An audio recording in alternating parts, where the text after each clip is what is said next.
Testing, testing, testing.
Yes.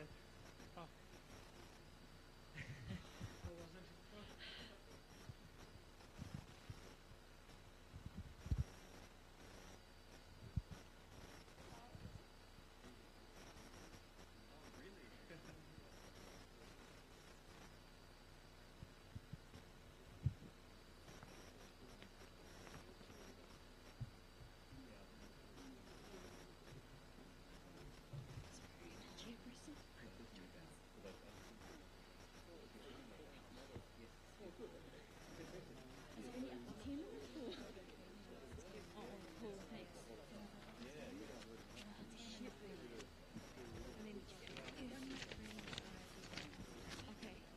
And are you doing 2 sessions today?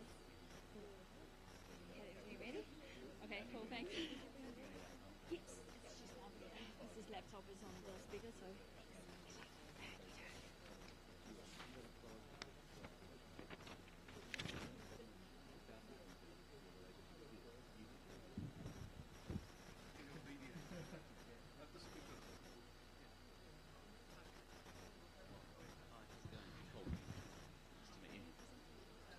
Yes, I'm just doing a little bit at the end.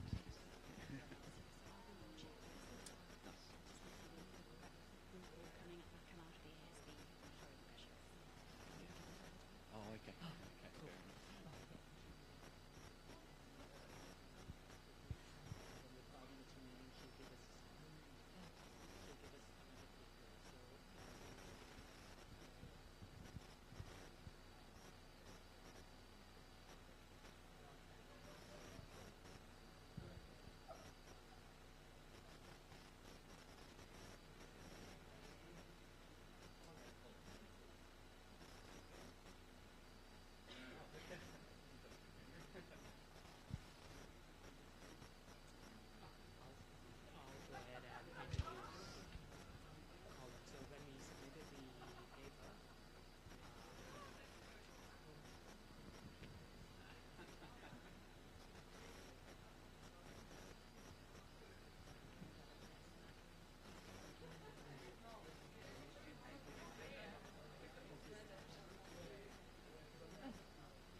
Good day, everybody. Is this working? Hello. We're going to start now in order to keep on time. As you know, our schedule here at THETA is incredibly tight. I'm sure many of you have just come from Dr. Michelle Dickinson, and wow, your minds are buzzing. But this morning, we're very lucky to have the Orchid Why Researchers Need One and How It Can Help Your Organization. Now, Melroy comes from the Orchid AAF. I think he'll probably explain exactly what he does there. He's a technical support analyst for AAF, which is the Australian Access Federation. And it is the Orchid Consortium in Australia that lead... sorry, you're the lead. Yes. Beg your pardon. I think I'd probably better leave it to you to introduce the rest of yourself, because I'm just going to make a mess here. I haven't got my glasses on. So without further ado, I'll hand you over to Melroy. Thank you. Thanks for that, Judy. Good morning, everyone, and thank you for coming to our presentation. I'm Melroy from the Australian Access Federation. The Australian Access Federation's currently the consortium lead for the Australian ORCID Consortium. And what we do is we're generally the first point of contact for member organizations who are looking to do an ORCID integration or an ORCID implementation. It could be technical, it could be strategic, it could be outreach, anything. They come to us as the first point of contact. We try and get them going and moving around. Along with me, Colin will be also speaking. So Colin's from the University of Adelaide. Colin will be giving us a little case study on what the University of Adelaide did, how they're going, what they plan to do in the future. Now, before I actually start this presentation, can I have a quick show of hands if you've heard about ORCID? Cool, everybody has. Now, keep your hands raised if the ORCID you've heard of is not of the floral variety. Cool. All right. Well, I've got some good news and some bad news. The good news is, for those of you who have no idea what an ORCID is, don't worry, this is the presentation you need to attend. And those of you who know what an ORCID is, it's even better because now you can take this information, speak with your colleagues, and convince them to get an ORCID. As for the bad news, there isn't any. It was just to get your attention. Now, before I tell you what an ORCID is, let me tell you a little bit about Sophia. Sophia Maria Hernandez Garcia is an active scholar who teaches, writes and publishes, does research work, and also speaks at conferences, something that all researchers and scholars do in their career. Sophia has had the fortune of working at several different organizations as well as getting grants from several different funding bodies. Sophia would like to concentrate more on her research, but things keep getting in the way. Funding organizations want to review all her past works, as well as the promotion committee at her institution would like to see all her past funding activities, all her current work, past work, so that they can see if she's eligible for promotion. Now, potential collaborators are also trying to find out if she is the Sophia Garcia they're actually looking for. Now, the internet, repositories, and other resources can help address some of these questions, but they all face the same core challenge in that they attempt to link achievements and outcomes based on a person's name. And while we all are unique individuals, our names are not unique. Even within the same institution, in the same field, there may be two or more researchers sharing same if not similar names. Also, names are spelt differently, represented differently, and written differently in different languages. So who exactly is the real Sophia Garcia? When someone does search for Sophia Garcia, they may or may not find all things attributed to her. Today, many institutions solve this problem by paperwork. They ask Sophia to fill in forms listing her previous work, her current work, as well as all her past funding. Some institutions even ask her to list her collaborators, their past work, their funding, and if it is related to what Sophia is doing. There has to be a better way of addressing this. So that's where ORCID comes in. With an ORCID ID, Sophia can clarify what activities or work are hers, regardless of how her name is spelled or represented. So ORCID stands for Open Researcher and Contributor ID. They are unique and persistent identifiers specifically for researchers, analysts, and scholars. To get her ORCID ID, which is a free ID, Sophia registers at the orcid.org website. And ORCID is a not-for-profit organization that allows its users to control what sort of data is linked to their identifier and also how that data is made public. So users effectively decide who gets to access their data, why they access their data, when they access their data. The community may also access data that's made public by users for no fee at all. Furthermore, Sophia can also attach her ORCID ID to her organization and any new public research activity she undertakes, like publishing a paper, releasing a data set, or even applying for a grant.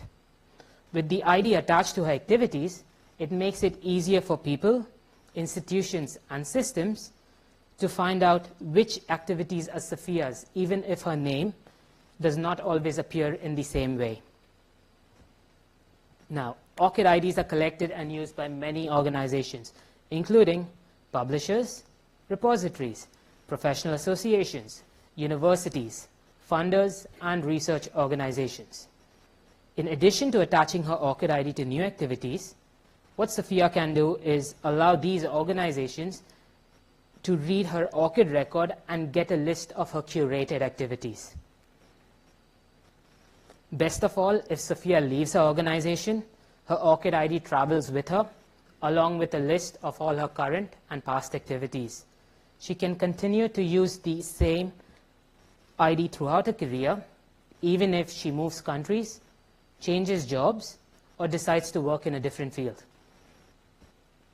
By linking the ORCID ID to her work while submitting a manuscript or applying for funding, what Sophia does is she can ensure that the organization she works for can get the information they want with less paperwork.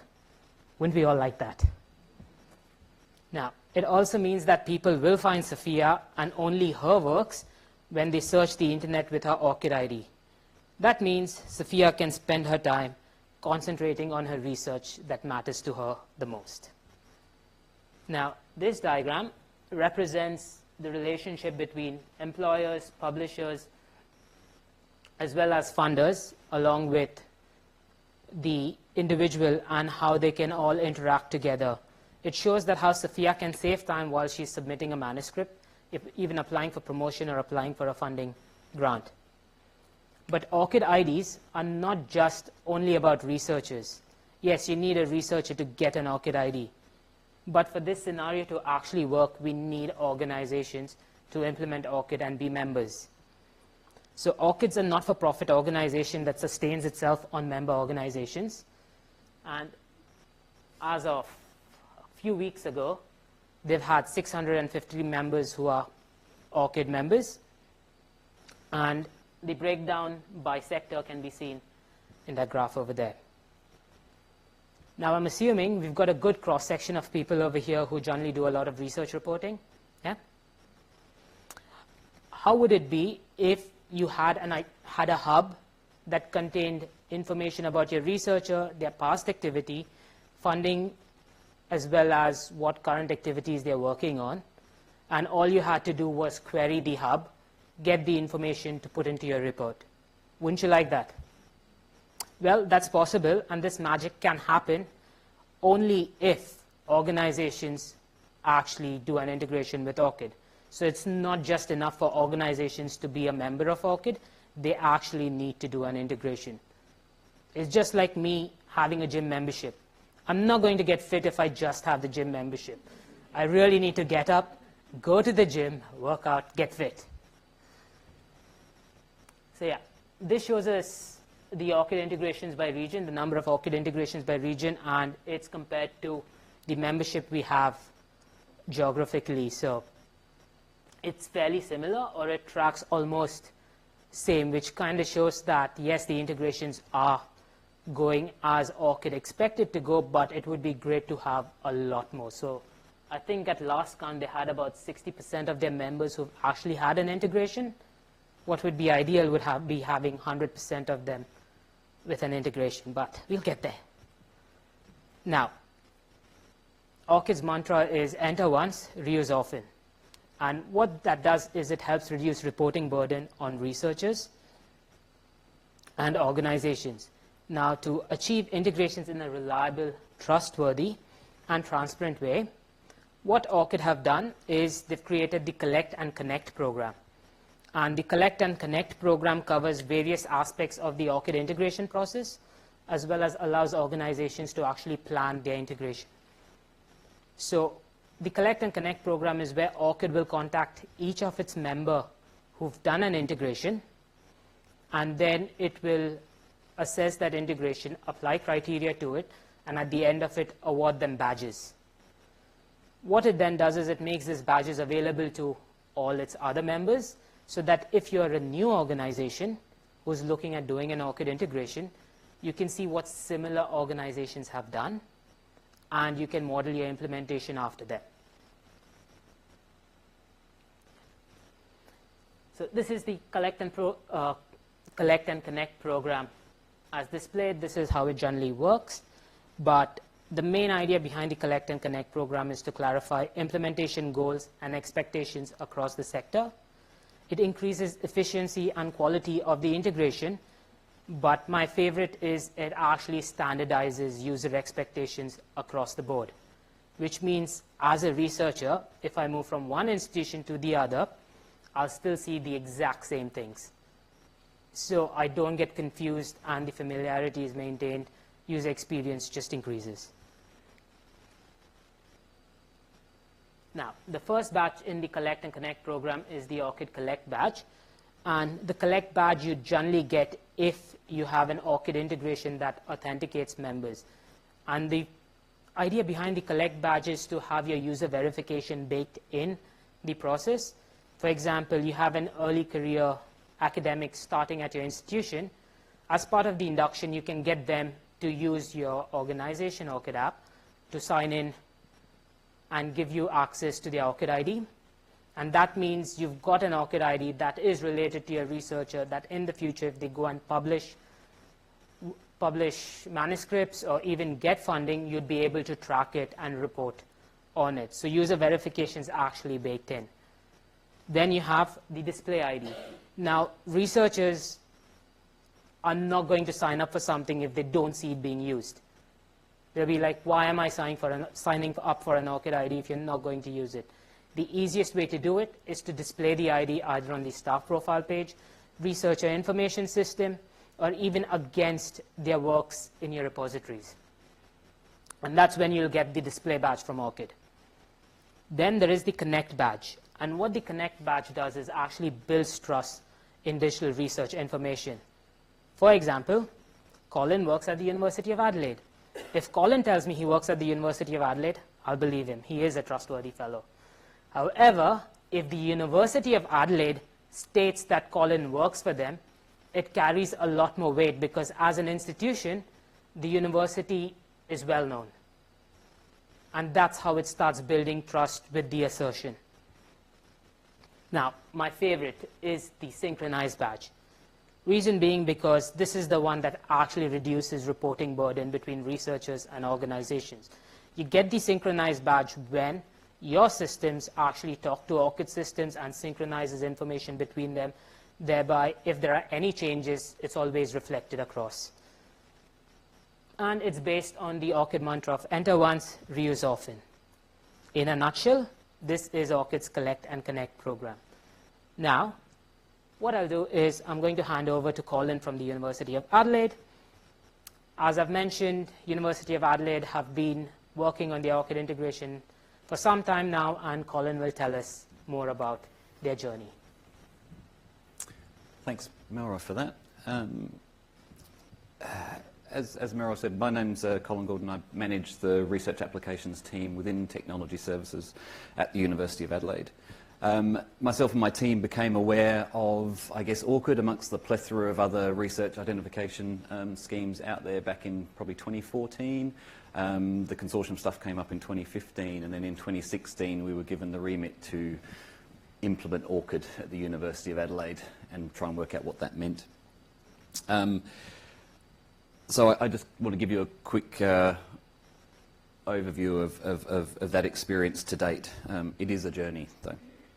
So what did we set out to do?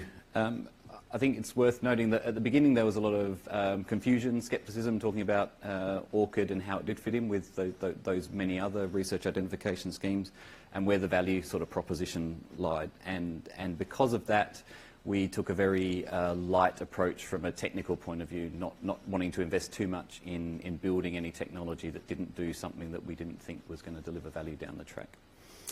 So what this diagram's sort of showing is where our rough, when we first approached it, where our rough sort of scale of effort went. So a little bit on the build side of things from a technology point of view, another little bit on the integrate side of things, but focusing largely on promotion. And our goals were loosely around 4 points. First, to educate, and that was not just educating the research community, but also educating our technology community and understanding where ORCID IDs fit in within our systems. And also educating users about what the value of ORCID would be to them, both now and into the future. The other goal, and the only other goal we had real solid sort of metrics around, was collect.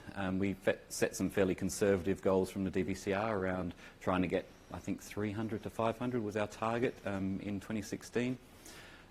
Display and integrate tied together with just trying to give that immediate feedback to users who did go and invest in clicking the buttons to get an ORCID ID and making sure that was then surfaced somewhere so they got that immediate feedback.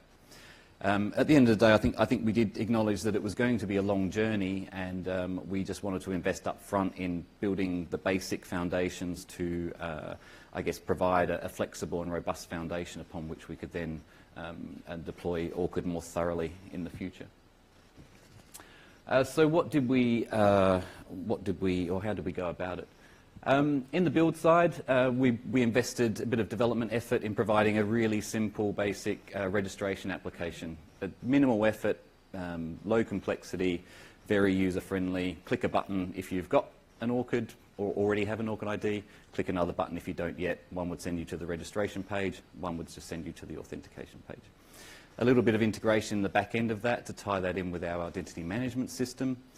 So that we could then flow that through to other systems that could already immediately support the ORCID IDs. In our research information system, our publication management, we use Symplectic Elements at Adelaide University and Research Master.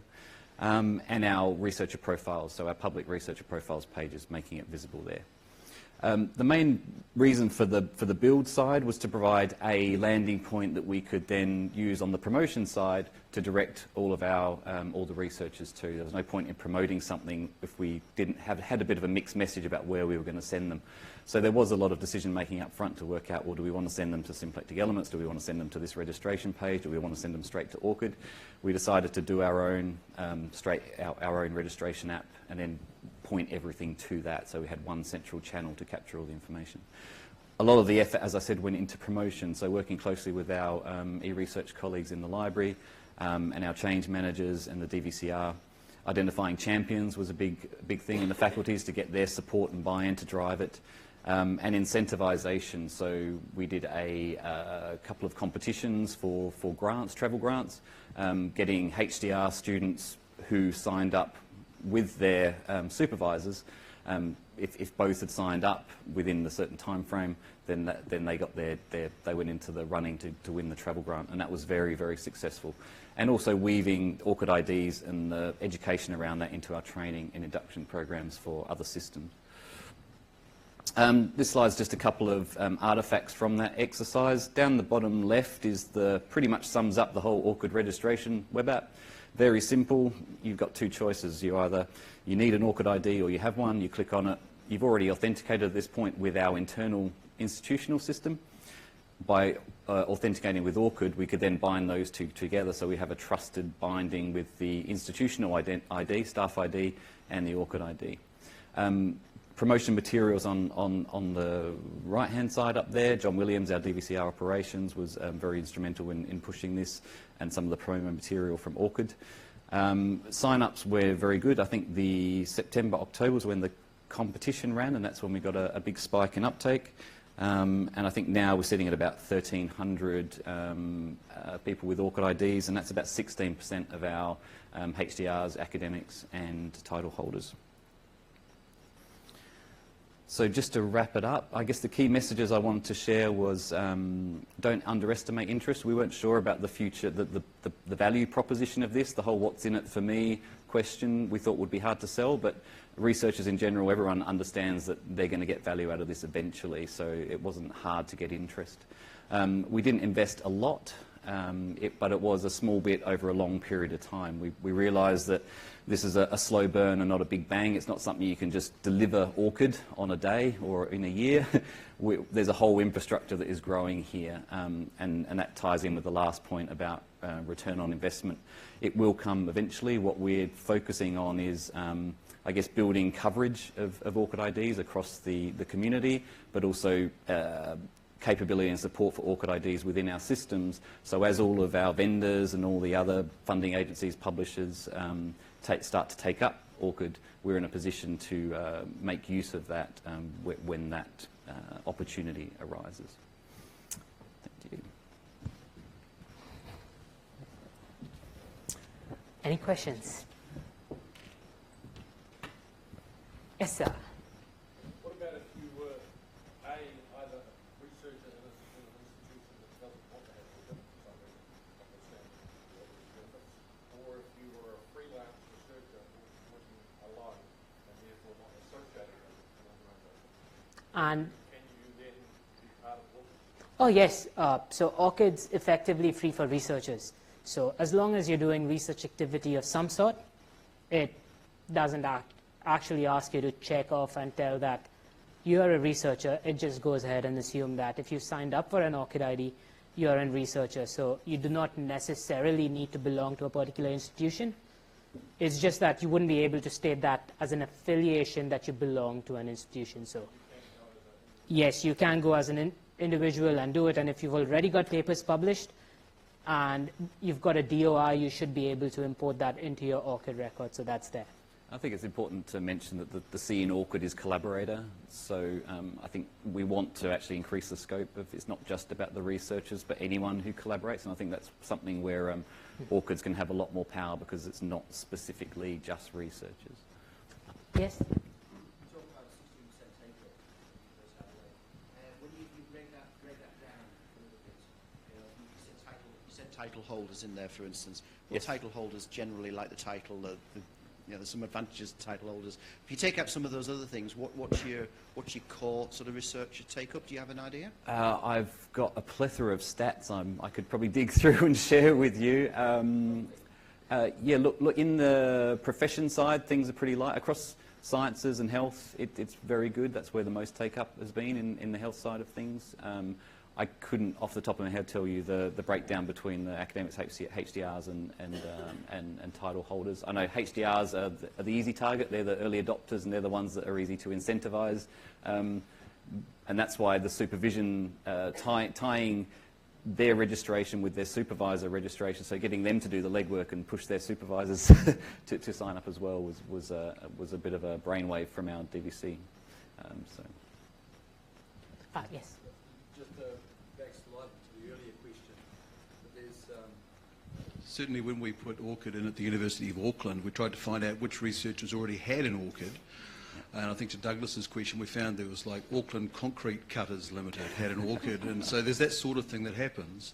But clearly when you get up to the top of the integration, you're doing synchronisation and you've got authoritative relationships on the orchid record, then that's where the real value starts to come in as well. Because Auckland Concrete Cutters can say they're working at the University of Auckland, but they're not. But when the University of Auckland says they're working there, it actually carries quite a lot more meaning and feeds the data quality improvements that orchid brings. And everybody should have an orchid. Yeah. Thanks for that, Jeff.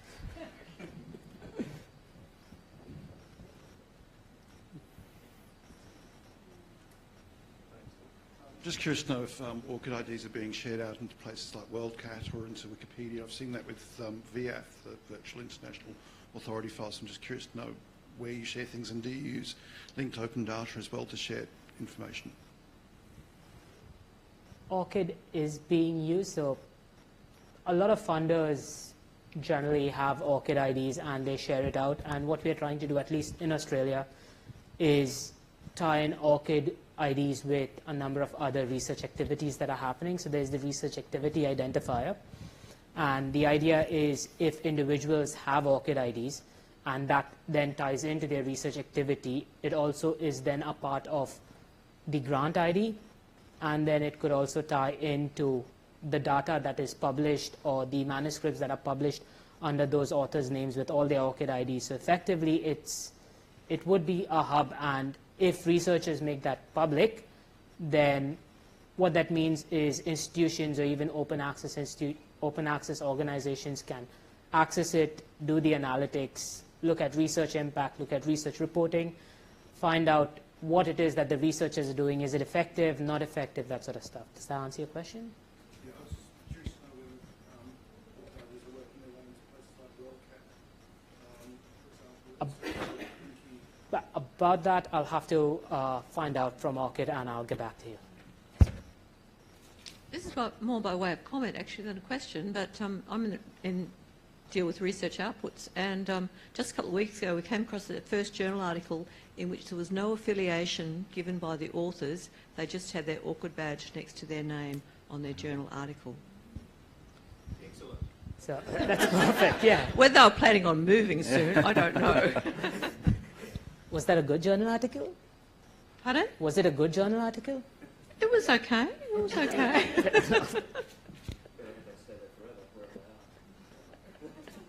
I am interested with that, how I guess receiving that information, then whether that was of use to you in that process too. Yeah. Yeah. Yeah. I think we were quite optimistic that ORCID was going to solve the institutional affiliation question as well, but I don't think that's going to happen. Any other? Oh. I'm loud enough. You're loud enough. I'm interested in the level and difficulty of integrating ORCID with internal systems, HR, and Yes. research management systems and so forth. And so does that integration mean that for reporting and I guess in your research management system, if somebody gets a grant stage, is that automatically going to go back into their ORCID record? Is it synchronized in that? Not yet. That's something that we would like to. We have different collection points, and depending on, and this is where it's going to be dependent on the systems that you currently have, and whether the vendor supports ORCID IDs and how they support it, and also that will tie in with how the different funding bodies and publishers decide to implement ORCID as well as they start. Sure. Additional field in the database that pulls it from the ORCID record when the researcher signs in or creates one. So currently from we don't have an integration at that level yet. That would be the intent. What we have done is the ORCID is tied in with our identity management. So everyone who has registered their ORCID, it's authenticated and trusted connection between that ORCID and their identity, and that flows through. So doing that gives it access to it, gives every system access to it through our directory services, whether that be LDAP or AD. So you could actually then use it as a source of truth, fuzzy source of truth. It is, yeah. It becomes synonymous with their staff ID, which is what we typically try and bind everything together within the institution. It becomes a key to unlock the relationships outside of the institution. I've been working with someone at ACU on one of the faculties on reporting of outputs against other metrics coming from the research office.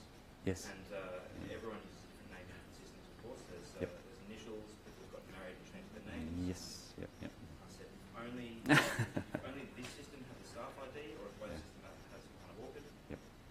So I'm hoping it becomes more.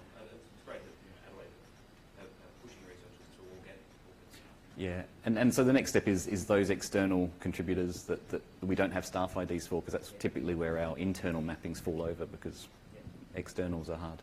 I have an ORCID as well. Excellent.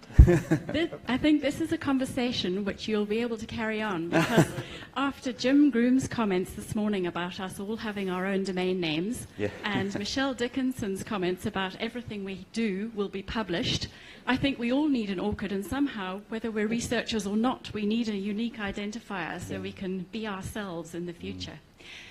Thank you very much, Melroy and Colin, and thank you from THETA. Oh, thank you. This is for both of you. And Thank you very much. Good job. Thank you. Thank you, everyone. If you've got any other questions about ORCID or integrations, I'll be up on level 5 at the